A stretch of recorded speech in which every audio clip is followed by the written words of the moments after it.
Been getting lots of questions on how to make these into cool flat tops. This is a super easy project to do. I would recommend any beginner that wants to do customs start with a PEM T600 just like this.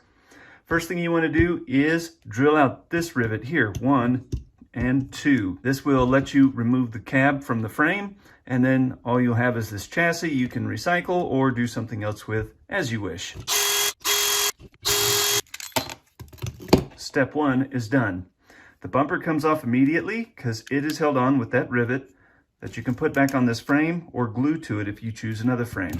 Next thing you want to do is begin taking off the rest of the parts. So we'll set our bumper there.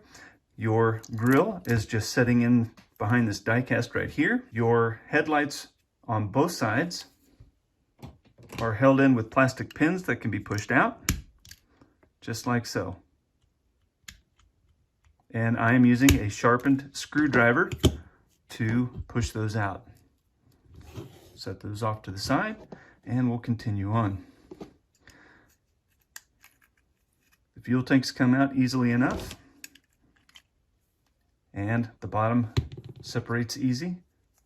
You can push the steps out off the die cast pins. And this part is now separated.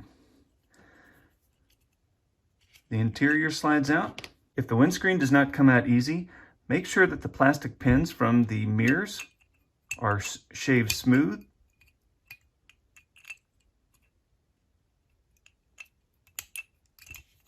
And then the windscreen should come out.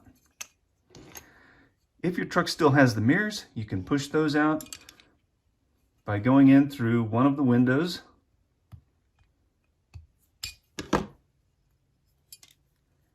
And voila, they're done.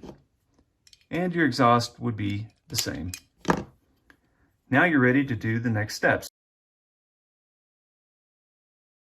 You can strip this down and repaint it. I'm going to come in and cut this off and sand it down so I can make this a flat top.